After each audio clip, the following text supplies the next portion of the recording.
Passport apply பண்ணி 1 month ஆச்சு passport வரதுக்கு. இதுக்கு எதுக்கு நாங்க கோயம்புத்தூர் போய் பிரிண்ட் பண்ணிருக்கோம், ஈரோட்லயே வேலையை முடிச்சிருப்போம் அப்படிங்கிற மாதிரி தோண ஆரம்பிச்சிருச்சு. ஃபிளைட்டோட சீட் சார்ஜஸ் மட்டுமே அரௌண்ட் 6,000 கிட்ட வந்தது. ஃபிளைட்டோட சார்ஜஸ் வந்து பாத்தீங்கன்னா 40 கிட்ட காட்டிட்டு இருந்த சார்ஜஸ், டாக்ஸ் மட்டுமே 35K கிட்ட போட்டிருந்தாப்புல, 36K போட்டிருந்தாங்க. அரௌண்ட் 80,000 கிட்ட கொண்டு வந்து நிறுத்தினாங்க. இது ஒரு பெரிய ஷாக்கே நடந்தது. நேற்று ட்ரிப்பே கேன்சல் பண்ற அளவுக்கு நாங்க பிளான் பண்ணோம். Hello guys, welcome to G square vlogs. Actually போன வீடியோ நீங்களே பார்த்துருப்பீங்க. போன வீடியோ வந்து பார்த்தீங்கன்னா பாஸ்போர்ட்டுக்காக என்னென்ன சிக்கல்கள் வந்ததுன்னு சொல்லி நான் வீடியோவில் காமிச்சிருப்பேன். ஈரோட்லேயே வந்து பார்த்தீங்கன்னா பாஸ்போர்ட் வந்து அப்ளை பண்ணலாம். ஈரோட்டில் பாஸ்போர்ட் அப்ளை பண்ணோம்னா அட்லீஸ்ட் ஒரு 20 to 25 days ஆகுங்கிற மாதிரி சொல்லியிருக்காங்க. இதே வந்து கோயம்புத்தூரில் வந்து போடும்போது வித்தின் 15 daysக்குள்ள 2 weeksக்குள்ள கன்ஃபார்மாக வந்துடுங்கிற மாதிரி சொன்னாங்களா. ஸோ நாங்கள் பின்னாடியே வந்து பார்த்தீங்கன்னா ஒரு ட்ரிப்பு பிளான் பண்ணியிருக்கோம். இன்டர்நேஷனல் ட்ரிப் போகலாம்னு சொல்லி பிளான் பண்ணியிருக்கோம். ஸோ அதனால வந்து பார்த்தீங்கன்னா கோயம்புத்தூர் போய் நம்ம பாஸ்போர்ட் அப்ளை பண்ணிடுவோம் அப்படிங்கிற ஒரு பிளான்ல தான் ஈரோடு டு கோயம்புத்தூர் போயிருக்கோம். அதுல வந்து பாத்தீங்கன்னா ஒரு மிகப்பெரிய சிக்கல் வந்தது. அது என்னன்னா வந்து இஆர்ஆர் வெரிஃபிகேஷன் வேணும்னு சொல்லிட்டு நாங்க கடைசி நாள்ல வந்து எல்லாத்தையும் பிளான் பண்ணலாம் அப்படின்னு சொல்லிட்டு பிளான் பண்ணோம். பட் என்னோட ஒய்ஃபோட நம்பர் வந்து கார்டுல வந்து அப்டேட் பண்ணல, பட் போர்ட்டல்ல மட்டும் அப்டேட் பண்ணிட்டாங்க.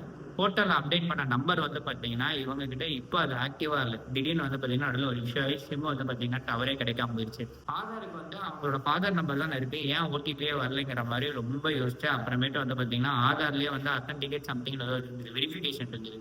வெரிஃபை ஆதார்ல வந்து பாத்தீங்கன்னா நம்பர் இவங்களோட ஃபாதர் நம்பர் கொடுக்கும்போது அக்செப்ட் ஆகிக்கல, இவங்க நம்பர் கொடுத்ததா அக்செப்ட் ஆச்சு. இது எங்களுக்கு எப்போ தெரிய வந்ததுன்னா சென்னை டு ஈரோடு வந்து பாத்தீங்கன்னா ஏகார் எக்ஸ்பிரஸ்ல கிளம்பலான்னு பிளான் பண்ணும்போது தான் வந்து பாத்தீங்கன்னா அதுல டாக்ஸில போயிட்டு இருக்கோம். அப்பதான் வந்து நாங்க சரி நம்ம ஏன் வந்து வெரிஃபை ஆதார் பண்ணக்கூடாதுன்னு பண்ணும்போது தான் எங்களுக்கு தெரிய வருது ஆதார் நம்பர் வந்து பாத்தீங்கன்னா அப்டேட் ஆயிருக்கு. பட் இ சேவை மையத்துல வந்து பாத்தீங்கன்னா கார்டுல வந்து அப்டேட் பண்ணாம கொடுத்துட்டாங்க. அது ஒரு பெரிய ஒரு மிஸ்டேக்.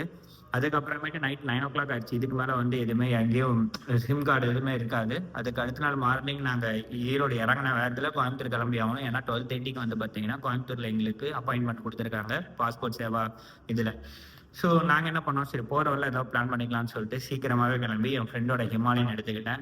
ஏன்னா வந்து போகிற வழியில் ஏதாவது ஐடியா இருந்துச்சுன்னா நம்ம மாற்றிடலாம் அப்படின்னு சொல்லிட்டு நாங்கள் போகிற வழியில் இருக்கான்னு பார்த்தோம். எங்கேயுமே இல்லை. 10 o'clock கிட்ட ஒரு பக்கம் இருந்து அதுக்கு வந்து பார்த்தீங்கன்னா அவங்க ஒரு பெரிய அது ஒரு ஸ்கேம் மாதிரி தான் எனக்கு தெரிஞ்சது. பட் அது வந்து பார்த்தீங்கன்னா எல்லாரும் என்னங்கிறாங்க அதுதான் ஒரு சேல்ஸ் ட்ரிக்குங்கிறாங்க. ஒன்றும் பண்ண முடியல. ஏன்னா வந்து இப்போ எங்களுக்கு அந்த நம்பர் தேவை அப்படிங்கிறதுனால அவங்க என்னன்ட்டாங்கன்னா நீங்க வந்து போர்ட் மாத்திக்கோங்க. போர்ட் மாத்துறதுனா வந்து ஏற்கனவே உங்களுக்கு ஐடியா தானே இருக்கு அப்படின்னா, இல்ல இன்னொரு சிம் வச்சிருக்கீங்க அதையுமே வந்து பாத்தீங்கன்னா நீங்க ஐடியாவா மாத்துங்க. ஜியோ சிம் இருக்கிறத ஐடியாவா மாத்தினீங்கன்னா இந்த சிம்மை வந்து நாங்க வித்தின் 10 minutes ஆக்டிவ் பண்ணி தருவோம். நாங்க இது எந்த அளவுக்குன்னு தெரியல. நீங்க இதை மட்டும் ஆக்டிவ் பண்ணுங்க, இதுக்கு உண்டான சார்ஜ் எவ்வளவுன்னு சொல்லுங்க, இல்ல எக்ஸ்ட்ரா சார்ஜ்னால நாங்க பே பண்றோம், இன்னொரு சிம்மை மாத்த வேணாம்னு சொன்னா அது சான்ஸே இல்லைன்றாங்க. ஸோ எங்களால அப்போ வந்து எதுவுமே பண்ண முடியல. வித்தின் ஒரு ½ வந்து இந்த சிம் ஆக்டிவ் ஆகி ஓடிபி கிடைச்சி ஆதார் பண்ணி ஆதார் பண்ணக்கு அப்புறமேட்டு நாங்க போய் பாஸ்போர்ட்டுக்கு அப்பாயின்மெண்ட்டுக்கு போய் ஆகணும்.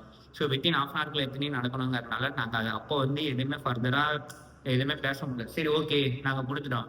இல்லைன்னா வந்து அது அவங்க சிம்மோட நெட்வொர்க் இஷ்யூ. ஸோ கண்டிப்பா வந்து பாத்தீங்கன்னா ஏதாவது பிரச்சனை பண்ணிருக்கலாம், இல்ல என்ன இதுனாச்சும் கொஞ்சம் பேசிக்கலாம். 30 minutes தான் இருக்குங்கிறதுனால நாங்க வேற வழியே இல்லாம வந்து சரி ஓகேன்னு சொல்லி அது எல்லாத்தையும் மாத்திட்டு வித்தின் அதாவது வந்து 12 வந்து அப்பாயின்மெண்ட்னா வந்து நாங்கள் 11:55க்கு தான் வந்து கேட்டு கிட்ட போய் வண்டியை நிப்பாட்டுறோம். அதுவும் வந்து பார்த்தீங்கன்னா என்னமோ எங்களுக்கு ஒரு இந்த பேங்க் எக்ஸாமு காம்படிட்டிவ் எக்ஸாம்லாம் வந்து பார்த்தீங்கன்னா அந்த என்ட்ரியில கேட் இருப்பாங்க, நம்ம பாஸ் ஆகிறமோ ஃபெயில் ஆகிறமோ அடுத்த பிரச்சனை, ஆனால் உள்ள போனால் போதும் அப்படிங்கிற ஒரு நிலைமை வரும் பார்த்தீங்களா. நான் வந்து ஆக்சுவலி காம்படிட்டிவ் எக்ஸாம் பிளான் பண்ண படிச்சுட்டு இருந்தேன். அப்போ நான் இது ஃபேஸ் பண்ணியிருந்தேன். ஏன்னா முன்னாடி இருக்கிறவங்களே அவ்வளோ செக்கிங் பண்ணி ரிஜெக்ட் எல்லாம் பண்ணுவாங்க, செம்ம கடுப்பாகும். ஏன்னா படிச்சுட்டு போய் பாஸ் ஆகிறதே கஷ்டம். இதுல இங்கேயே ரிஜெக்ஷன் ஆயிடுச்சுன்னு வச்சுக்கோங்களேன், மனசு வந்து ஏத்துக்காது. அதே மாதிரிதான் இங்கேயும் எடுத்துட்டு இருந்துச்சு. என்னடா அது அப்படிங்கிற மாதிரி. ஏன்னா வித்தின் அதாவது 1 minute டிலே ஆனா கூட உள்ள விட மாட்டாங்க அப்படிங்கிற மாதிரி இருக்கும். நாங்க வந்து 5 minutes பிஃபோர் அங்க போயிட்டு நாங்க வந்து உள்ள போயிட்டோம். கடைசியில அவங்க என்னன்னா ஆதாரை மதிக்கவே இல்லை. நாங்க ஒரு ஆதார் வந்து பாத்தீங்கன்னா கலர் பிரிண்ட் வேற போட்டு போயிருந்தோம். அவங்க என்னன்ட்டாங்கன்னா வந்து கையில் இருக்கிற ஆதார் கார்டை ஜெராக்ஸ் எடுத்துருவாமா அப்படின்னு சொல்லி பிளாக் அண்ட் ஒயிட் தான் வேணும்ட்டாங்க. So black and white xerox இருந்தால் மட்டும்தான் வந்து அதை ஏத்துக்கிறாங்க. ஸோ மீதி என்னென்ன டீட்டெயில்ஸ் வேணும் பாஸ்போர்ட்டுக்குங்கிறது எல்லாமே வந்து பாத்தீங்கன்னா அந்த பழைய வீடியோல சொல்லியிருப்பேன். ஸோ அது அத்தனை இஷ்யூ நடந்து கடைசியில் வந்து பார்த்தீங்கன்னா பாஸ்போர்ட் அப்ளை பண்ணோமா. பாஸ்போர்ட் அப்ளை பண்ணக்கு அப்புறமேட்டு எங்களுக்கு போலீஸ் வெரிஃபிகேஷன்லாம் ஸ்மூத்தாக முடிஞ்சிருச்சு, எந்த பிரச்சனையும் கிடையாது. என் ஒய்ஃபுக்கு வந்து பார்த்தீங்கன்னா அப்ளை பண்ணி வித்தின் 2 weeksல பாஸ்போர்ட் நீட்டாக வந்துருச்சு. பட் எனக்கு பாஸ்போர்ட் வெரிஃபிகேஷன்லாம் அதாவது போலீஸ் வெரிஃபிகேஷன்லாம் முடிஞ்சிருச்சு. கிட்டத்தட்ட ஒரு 2 வீக்ஸா வந்து பாஸ்போர்ட் வந்து அண்டர் பிரிண்டிங்கு ஒன்ஸ் டிஸ்பேட்ச் ஆச்சுன்னா எஸ்எம்எஸ் வரும் அப்படிங்கிற மெசேஜ் மட்டும் 2 வீக்ஸா இருந்துகிட்டே இருக்குது. நானும் மெயில வந்து ஃபாலோ பண்ணிட்டே இருக்கேன். கிட்டத்தட்ட 3 to 4 மெயில் அனுப்பிச்சிருப்பேன். ஃபோன்லயுமே பண்ணேன். பிரிண்டிங்ல இருக்க வரும் அப்படின்னு தான் சொல்லியிருக்காங்க. இதுக்கு எதுக்கு நாங்க கோயம்புத்தூர் போய் பிரிண்ட் பண்ணியிருக்கோம், ஈரோட்லயே வேலையை முடிச்சிருப்போம் அப்படிங்கிற மாதிரி தோண ஆரம்பிச்சிருச்சு. ஏன்னா எனக்கு வந்து பாஸ்போர்ட் அப்ளை பண்ணி 1 மந்த் ஆச்சு பாஸ்போர்ட் வரதுக்கு. ஸோ ஃபைனலாக வந்து பார்த்தீங்கன்னா பாஸ்போர்ட் கிடச்சிருச்சு. 1 மந்த் ஆச்சு கைஸ் கிடைக்கிறதுக்கு.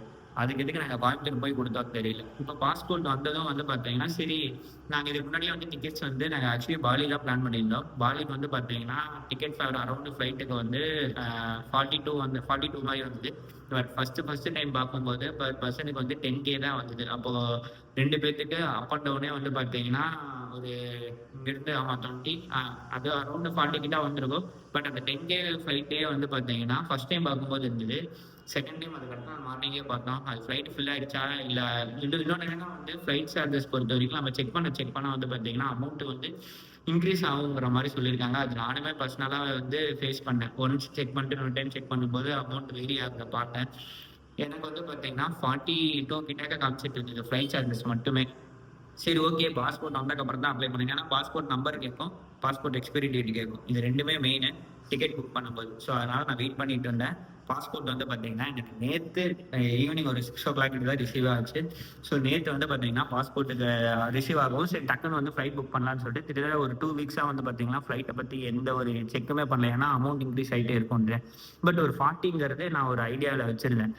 அதுக்கப்புறமேட்டு தான் கேஸ் நேற்று ஒரு பெரிய ஷாக்கே நடந்தது. நேற்று ட்ரிப்பே கேன்சல் பண்ணுற அளவுக்கு நாங்கள் பிளான் பண்ணோம். பாஸ்போர்ட்லாம் எடுத்துட்டு ட்ரிப்புக்காக எல்லாத்தையுமே பிளான் பண்ணி வச்சிருந்தோம். ட்ரிப் ஆர்கனைசர்கிட்டையும் பேசி வச்சிருந்தோம். ட்ரிப் ஆர்கனைசர் என்னன்னாங்கன்னா ஃப்ளைட் சார்ஜஸ் வந்து நீங்களும் செக் பண்ணி பாருங்க, உங்களுக்கு ஓகேனா நீங்களே புக் பண்ணிடுங்கன்னு. எங்ககிட்ட கிரெடிட் கார்டு இருக்கு அண்ட் அதில் ஆஃபர்ஸ் இருக்குங்கிறதுனால நாங்களே ஓனாக புக் பண்ணிக்கிறோங்கிற மாதிரி சொல்லிட்டோம். நேற்று வந்து நாங்கள் செக் பண்ணும்போது ட்ரிப்போட அதாவது ஃப்ளைட்டோட சார்ஜஸ் வந்து பார்த்தீங்கன்னா 40 கிட்ட காட்டிட்டு இருந்த சார்ஜஸ் நாங்கள் 40 கிட்ட தான் ஃபர்ஸ்ட் காட்டிட்டு இருக்கோம். நாங்கள் என்ன பண்ணோம்னா நாங்களே நேம் எல்லாம் போட்டு கண்டினியூ கொடுக்கவே இல்லை. நெக்ஸ்ட் ஸ்டெப்பு பார்க்கும்போது டேக்ஸ் மட்டுமே 35K கிட்ட போட்டிருந்தாப்புல 36K போட்டிருந்தாங்க. அரௌண்ட் 80,000 கிட்ட கொண்டு வந்து நிறுத்தினாங்க. எங்களுக்கெல்லாம் செம்ம ஷாக்கு. ட்ரிப்பையே கேன்சல் பண்ணுவோம். ஏன்னா 80,000 கொடுத்து போகிற அளவுக்கு எங்களால் முடியாது அப்படிங்கிறது கரெக்டாக இருந்தோம். ஏன்னா ஒரு பட்ஜெட்டுக்குள்ளே முடிஞ்சிடும். ஆக்சுவலி அரௌண்ட் 1 lakh கிட்ட ஆயிரும் எங்களுக்கு தெரியும். 1 lakh முடிஞ்சிடும் அப்படிங்கிற ஒரு பிளானில் தான் இருந்தோம். பட் இது மட்டுமே 80ங்கும் போது அதில் வந்து இ விசா வேறு எடுக்க வேண்டியது இருக்குது. இ விசா எடுக்கும்போது இந்தோனேஷியாவுக்கு விசா எடுக்கணும். விசாக்கு பர் பர்சனுக்கு அரௌண்ட் 3K கிட்ட ஆகுது. அப்படிங்கும்போது கண்டிப்பாக ரொம்ப எகிரிடும்னு சொல்லிட்டு நாங்கள் பிளானே கேன்சல் பண்ணாங்கிற முடிவில் இருக்கும்போது தான் அப்புறம் ட்ரிப் ஆர்கனைசர் கிட்ட பேசிட்டு சில டேட்ஸ் எல்லாம் கொடுத்தாங்க. அதில் வந்து ஃப்ளெக்சிபிளாக ஒரு டேட்டில் வந்து எங்களுக்கு ஃப்ளைட் சார்ஜஸ் வந்து பார்த்தீங்கன்னா அரௌண்ட் 52K கிட்டே அமைஞ்சது. சரி இது ஓகே, இதில் வந்து பார்த்தீங்கன்னா நம்ம புக் பண்ணிக்கலாம் அப்படின்னு சொல்லிட்டு நேற்று ஃபர்தராக வந்து டிக்கெட்ஸ் எல்லாம் புக் பண்ணோம். டிக்கெட் சார்ஜஸ் மட்டுமே அரௌண்டு 62 கிட்ட வந்தது. அதில் வந்து இ விசா இன்க்ளூட் ஆச்சு. இ விசா வந்து பார்த்தீங்கன்னா அரௌண்டு 6K கிட்ட வந்தது. இப்போ இதில் பெரிய ட்விஸ்ட் என்னன்னா வந்து ஃப்ளைட்டுக்கான சீட்ஸ் எல்லாம் நாங்களே புக் பண்ணோம். அது நாமளே அலாட் பண்ணிக்கலாம், இல்லைனா வந்து ஸ்கிப் பண்ணால் வெப் செக் இன் பண்ணும்போது அதுவாக அவன் அலாட் ஆகும். ஃபர்ஸ்ட் நாங்களே அலாட் பண்ணோம். ஏன்னா வந்து இந்த ஃப்ளைட்ஸோட எப்படின்னா வந்து சென்னை டு மலேசியா போயிட்டு மலேசியாவில் வந்து பார்த்தீங்கன்னா ஒரு 8 hours கிட்ட நமக்கு வந்து லே ஓவர் இருக்கும். அதுக்கப்புறமேட்டு அங்கேருந்து வந்து பார்த்தீங்கன்னா பாலி போகிற மாதிரி இருக்கும். ஸோ இங்கே போகிறதுக்கு 2 ஃப்ளைட்டு, வரதுக்கு 2 ஃப்ளைட்டு, மொத்தம் 4 ஃப்ளைட்டு. 4 ஃப்ளைட்டுக்கான சீட்ஸுமே நாங்கள் புக் பண்ணலான்னு சொல்லிட்டு பண்ணும்போது ஃப்ளைட்டோட சீட் சார்ஜஸ் மட்டுமே அரௌண்டு 6,000 கிட்ட வந்தது. ஏன்னா பர் சீட்டை நாங்கள் புக் பண்ணணும்னா 820 கிட்ட வந்தது. நாங்கள் வந்து சரி இது வேணாம், நம்ம வெப் செக்கிங் பண்ணிப்போம். ஏதாவது ஒரு ஃப்ளைட், ஏன்னா நாங்கள் நைட் டைம் ட்ராவல் பண்ணுறதுங்கிறதுனால நாங்கள் விண்டோ சீட்டு இருந்தாலுமே வந்து அந்த அளவுக்கு அதை என்ஜாய் பண்ண முடியாது. ஃபுல்லாக இருட்டாக தான் இருக்கும். மார்னிங் அந்த சன்ரைஸோ இல்லை ஈவினிங் சன்செட்டோ அந்த மாதிரி சமயம் மட்டும் தான் வந்து விண்டோ சீட் நல்லா இருக்குங்கிறதுனால நம்ம வெப் செக்கிங்கே பண்ணிக்கலாம். கரெக்டாக 2 days பிஃபோர் வந்து அந்த டைமிங்கை பொறுத்து வேணும்னா ஏதாவது ஒன் ஆர் 2 ஃப்ளைட்ஸுக்கு மட்டும் நம்ம வந்து சீட் நாமளே டிக்கெட் புக் பண்ணிக்கலாம் அப்படிங்கிற மாதிரி ஒரு பிளானில் அதை ஸ்கிப் பண்ணிவிட்டு புக் பண்ணோம். இ விசா மட்டும் அரௌண்டு 6K கிட்ட வந்தது. மொத்தமாக வந்து பார்த்தீங்கன்னா 62K வந்தது. 62K புக் பண்ணி நாங்கள் இப்போ வந்து பார்த்தீங்கன்னா ஃப்ளைட்டு புக் பண்ணிட்டோம். இதுதாங்க இது வந்து பார்த்தீங்கன்னா கடைசி நிமிஷத்தில் ஃபஸ்ட்டு பாஸ்போர்ட் கிடைக்கிறதுக்கே ரொம்ப டிலே ஆச்சு. நாங்கள் பாஸ்போர்ட்டே கிடைக்காது, ஃபர்தராக வேறு ஏதாவது ப்ரொசீஜர் பண்ணி தான் வந்து பாஸ்போர்ட்டே கிடைக்கிற மாதிரி இருக்கும். ஸோ அதுக்கே டிலே ஆகி ஒரு வழியாக கிடைக்கிறதுக்குள்ள போதும் ஆயிடுச்சு. அதுக்கே வந்து நாங்கள் ட்ரிப்பையே வந்து மோஸ்ட்லி கேன்சல் ஆகிடும்னு நினச்சோம். கடைசியில் வந்து பாஸ்போர்ட் கிடச்சிது. அதுக்கப்புறமேட்டு இப்போது பெரிய டெஸ்ட் என்னன்னா flight charges. Actually flight charges வந்து பார்த்தீங்கன்னா இப்போ வந்து 2 பர்சனுக்கு ரவுண்ட் ட்ரிப்பில் வந்து 38Kன்னு காட்டிட்டு இருக்கா. இப்போ அதை நாங்கள் வியூ ப்ரைஸ் போட்டு கொடுத்தக்கப்புறமேட்டு சரி இதே வந்து இப்போ புக்குன்னு கொடுக்குறோன்னு வச்சுக்கோங்களேன். புக்குன்னு கொடுத்ததும் இங்கே கீழே வந்து பார்த்தீங்கன்னா டாக்ஸு மட்டுமே 30K வருது. இந்த 30K கிட்ட போகுது. 76K வந்தது. இது வந்து நேற்று நாங்கள் பார்க்கும்போது 83K கிட்ட இருந்தது இதே ஃப்ளைட்டு. இன்றைக்கி வந்து 76K ஆயிருக்கு. டைமிங் மாறுதா இல்லை ப்ரைஸ் எப்படி ஏறுது டிக்ரீஸ் ஆகுதுங்கிறத பெருசாக தெரியல. ஸோ ஃப்ளைட்டில் வந்து பார்த்தீங்கன்னா டொமஸ்டிக் ஃப்ளைட்ஸ் தான். ஆக்சுவலி மகாராஷ்டிரா ஒரு 2-3 டைம் போயிருக்கேன், ஹைதராபாத் போயிருக்கேன். பட் இன்டர்நேஷனல் ட்ரிப் எதுவும் பிளான் பண்ணதில்லை. ஒரு வேளை அதனால ஏதாவது ஃபேர் டீட்டெயில்ஸ் மாறது கரெக்டாக தெரியலையான்னு எங்களுக்கு தெரியல.